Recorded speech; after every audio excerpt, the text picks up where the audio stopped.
Assalamualaikum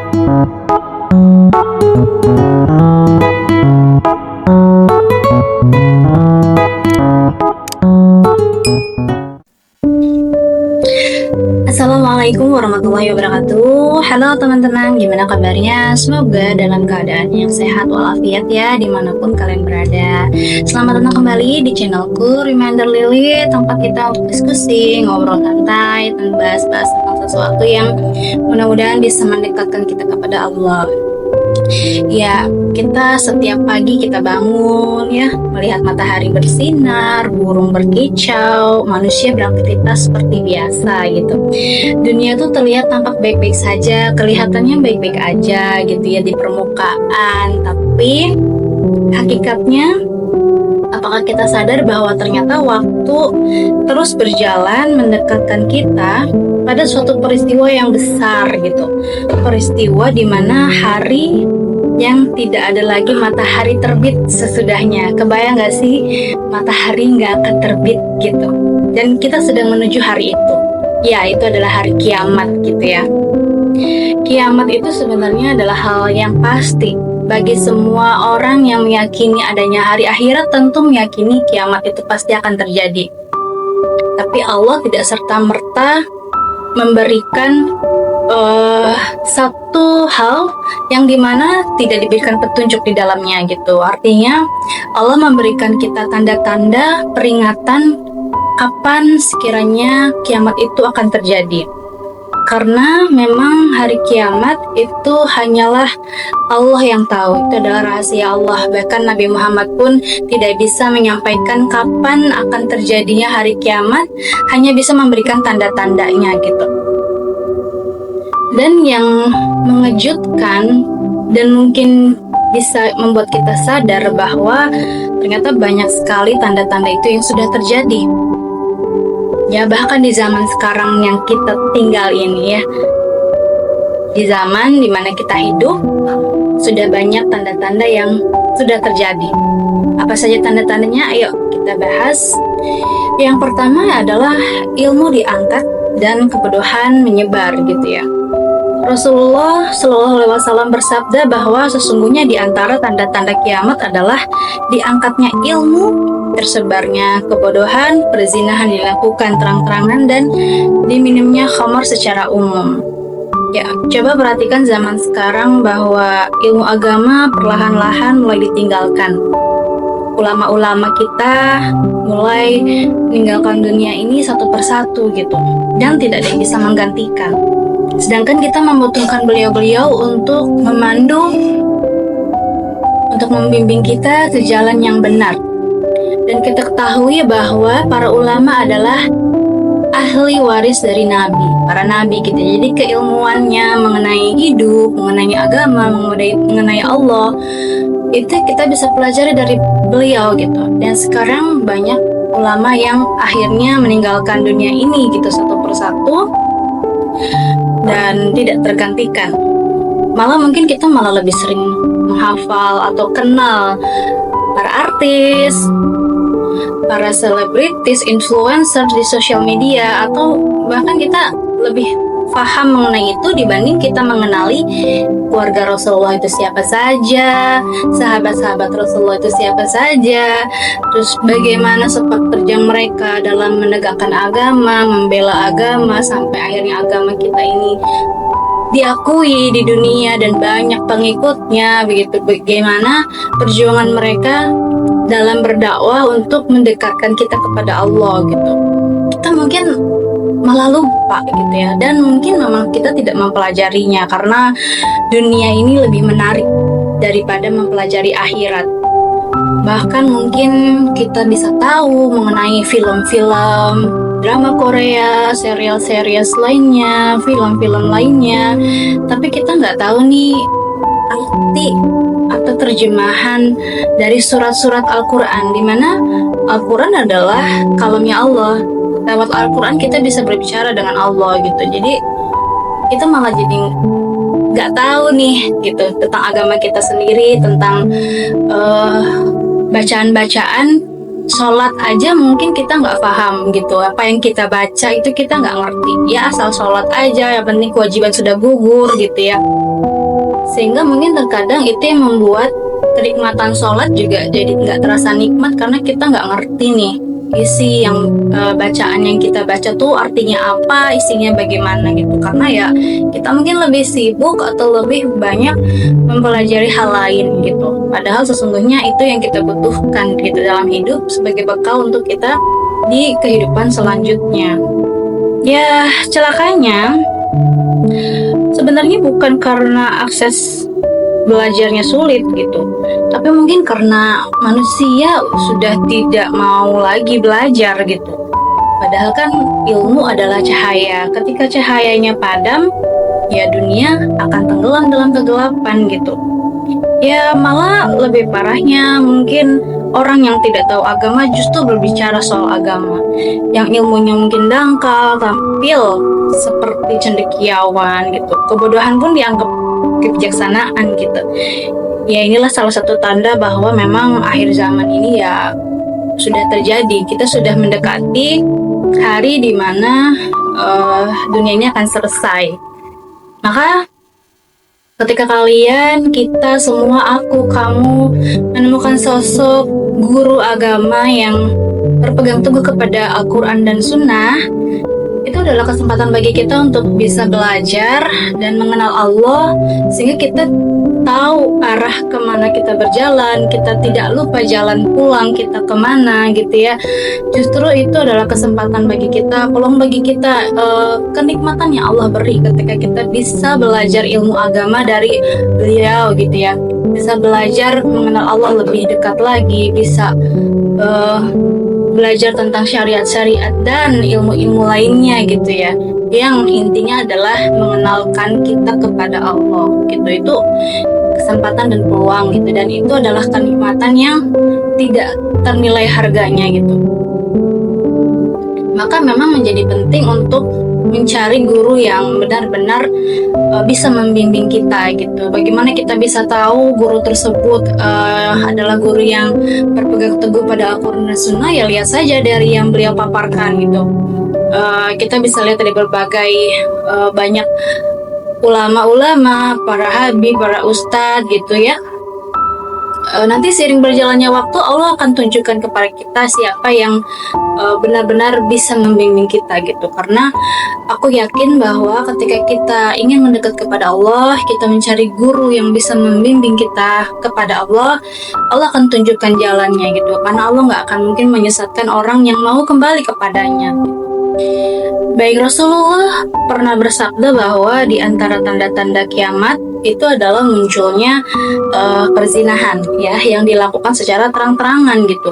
Ya rasanya di zaman sekarang orang sudah tidak ada rasa malu untuk melakukan perbuatan-perbuatan hina yang sebenarnya itu menjadi aib bagi dia, dan rasanya itu menjadi hal yang biasa di zaman sekarang gitu. Bahkan kita juga udah bisa lihat banyak orang yang mempropagandakan mengenai suka sesama jenis yang pernah dilakukan oleh kaum Nabi Lut gitu. Rasanya mengerikan ya ketika ternyata di zaman sekarang kita hidup, di zaman anak-anak kita hidup ini, malah lebih banyak contoh-contoh yang tidak baik di luar sana dengan menampilkan ya seperti layaknya itu dibiasakan gitu, hal yang normal, hal yang biasa gitu. Kalau mungkin dulu perzinahan itu ya hal yang memalukan, dan mungkin sekarang pun masih dianggap memalukan gitu ya. Tapi kalau zaman dulu masih disembunyikan, dirahasiakan gitu ya. Tapi sekarang udah nggak lagi sembunyi-sembunyi gitu, bahkan bisa dianggap sebagai hiburan, sebagai ketika anak remaja berpacaran dianggap sebagai motivasi untuk belajar, ketika mereka berpacaran dianggap sebagai motivasi untuk kita bekerja, motivasi Masya Allah, subhanallah ya. Ya sekarang apalagi tontonan, film kah, sinetron kah, series, drama atau apapun itu juga seperti menormalisasikan hubungan yang belum ada ikatan yang sah gitu ya. Media sosial juga menjadi tempat ajang orang memamerkan aurat gitu ya, menggoda lawan jenis gitu ya, memamerkan lekuk tubuh yang mungkin seharusnya dia tutupi gitu ya. Kan rasanya memang rasa malu sekarang udah sedikit ya teman-teman ya. Bahkan yang dianggap udah jangan pacaran gitu ya, dianggap ya terlalu religius lah, kuper gitu ya, terus dianggap kuno, terlalu sok suci, sok alim. Tapi lebih baik kita dibilang seperti itu, lebih baik dianggap sok suci, sok alim, sok agamis atau gimana, selama ya itu kita yakini yang kita lakukan adalah benar dan insya Allah Allah suka, Allah ridhoi gitu. Walaupun tetap yang namanya dosa itu adalah tanggung jawab pribadi masing-masing ya gitu. Dosa kepada Allah ya tanggung jawab masing-masing. Kalau dosa kepada manusia ya kita harus meminta maaf gitu ya. Tapi namanya sebagai teman, sebagai saudara, kita juga patut untuk mengingatkan jikalau ada teman kita, saudara kita yang kita rasa mulai agak aneh nih jalannya gitu ya, mulai agak-agak ke arah mana nih, kita perlu mengingatkan itu karena kita ingin selamat tidak sendiri, kita nggak mau sendirian gitu lah. Masa surga seluas itu sendirian gitu kan, kita mau ngajak yang lain biar ayo bareng-bareng kita ke surga. Surga tuh luas loh, gak enak kalau sendirian gitu kan, gak enak kalau kita nggak ngajak yang lain untuk ayo selamat bareng-bareng gitu. Cuma ya ini adalah akhir zaman dan Rasulullah juga katakan memang tanda-tanda akhir zaman, tanda-tanda kiamat sudah dekat, yaitu salah satunya gitu. Jadi ini bukan hal yang perlu diherankan atau hal yang perlu dikagetkan, nggak perlu kaget, nggak perlu heran karena Rasulullah juga dari sekian ribu tahun sebelumnya ya sudah mengatakan itu gitu, bahwa memang ketika kiamat sudah dekat ya salah satu tandanya adalah perzinahan dilakukan terang-terangan. Zina itu bukan hanya dilakukan di tempat tidur atau dilakukan ketika berhubungan badan saja gitu, karena setiap anggota tubuh kita itu bisa melakukan zina gitu ya.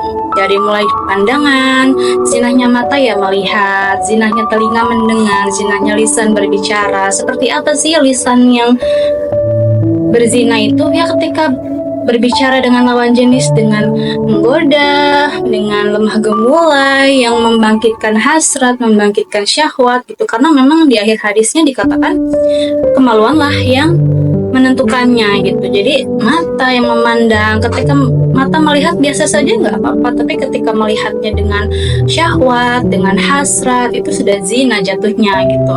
Ini apalagi aktivitas pacaran yang berduaan, yang pergi berdua tanpa mahram, tanpa teman-teman. Ya kalau bareng teman mungkin nggak pacaran ya. Ya jadi itu sangat-sangat disayangkan gitu, sedih sih melihatnya. Tapi ya ini balik lagi, ini bukanlah hal yang patut diherankan karena memang akan terjadi gitu. Apapun yang Rasulullah katakan itu pasti akan terjadi. Lalu yang ketiga, masjid banyak dibangun dengan megah tapi sedikit yang memakmurkannya gitu. Rasulullah pernah bersabda bahwa akan datang suatu masa di mana pada kaumku, pada umatku, mereka memakmurkan masjid tapi kosong dari hidayah dan iman gitu. Jadi coba kita lihat ya, sekarang banyak kan masjid-masjid megah yang dibangun di kota-kota.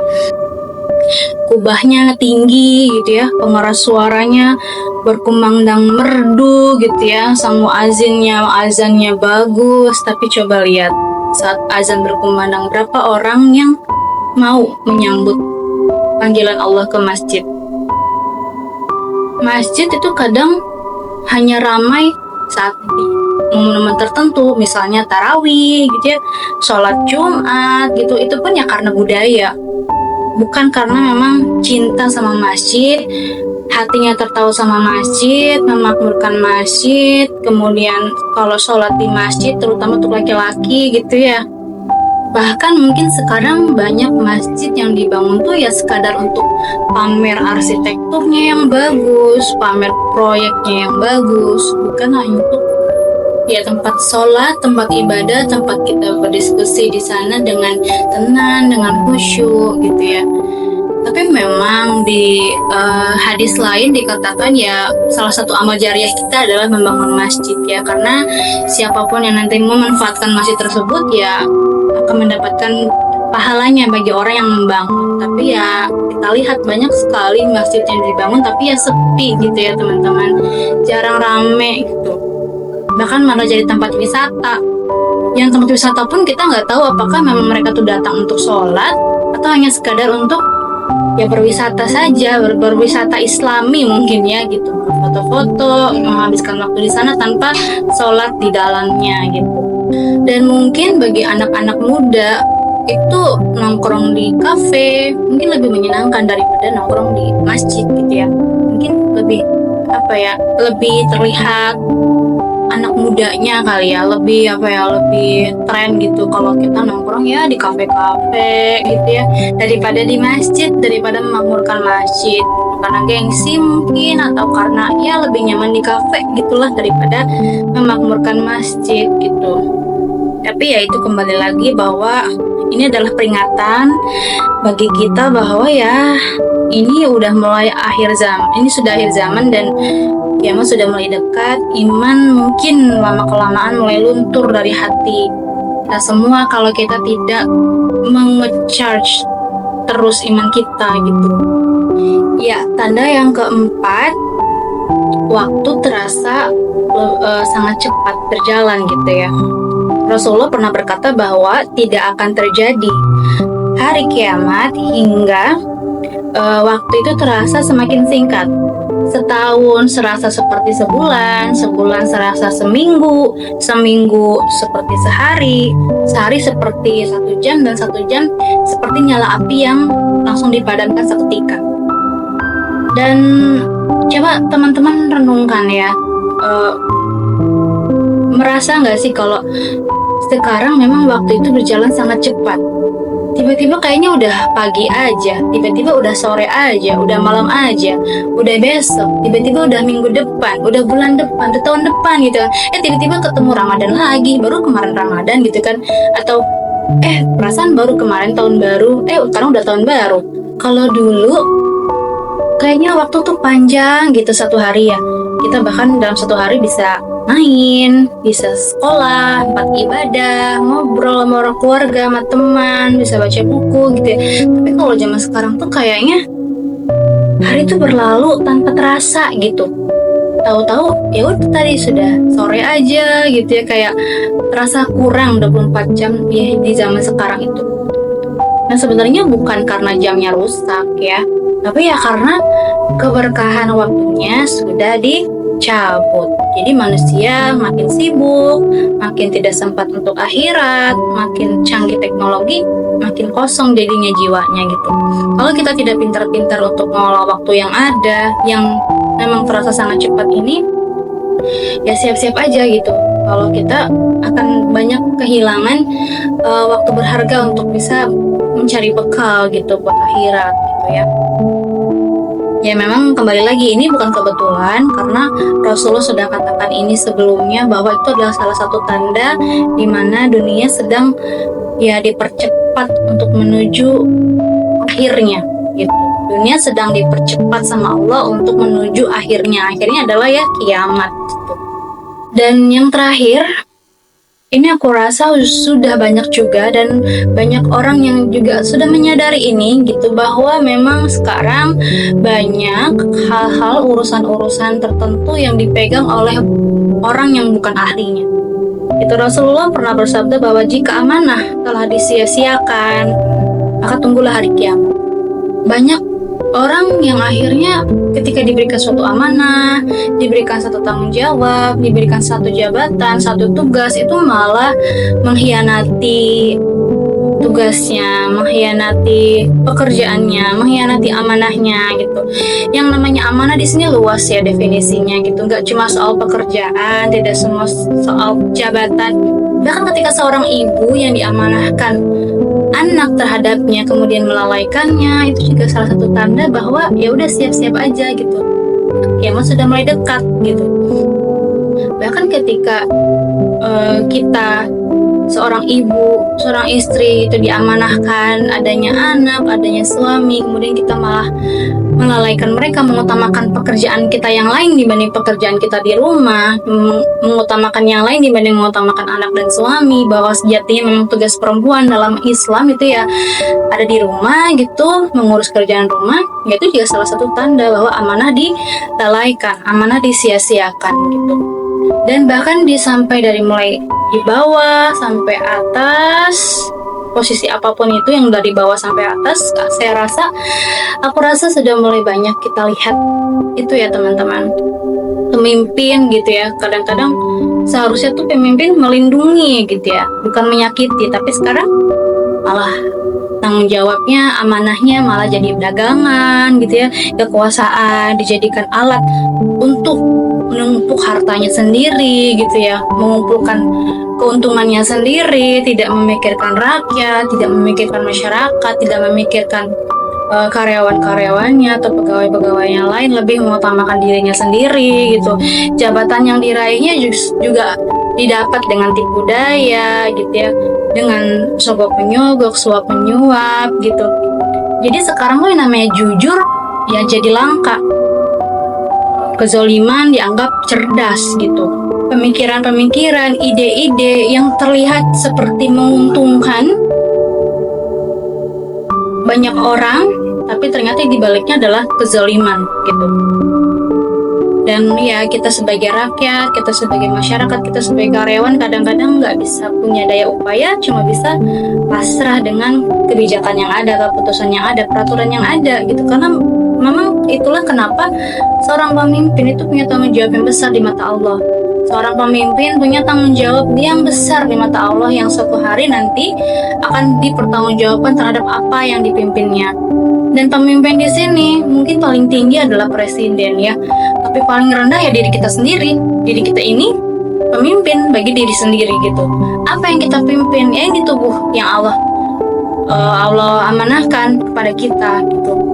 Kita ini memimpin diri sendiri, karena setiap individu adalah pemimpin gitu. Seorang ibu juga pemimpin dari yang ada di dalam rumah. Seorang bapak juga pemimpin dari istri dan anak-anaknya gitu. Seorang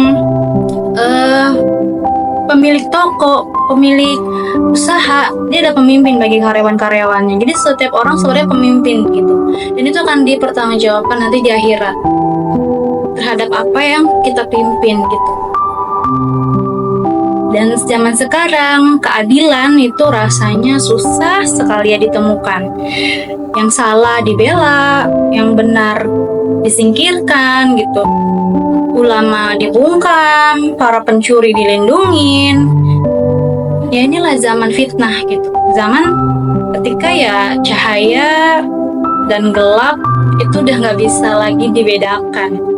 Kita nggak tahu mana yang benar, mana yang salahnya gitu. Seorang penegak hukum yang kita rasa bisa berbuat adil bisa saja melakukan ketidakadilan karena mungkin dia disuap, karena harta atau apapun yang diiming-imingkan atau apapun.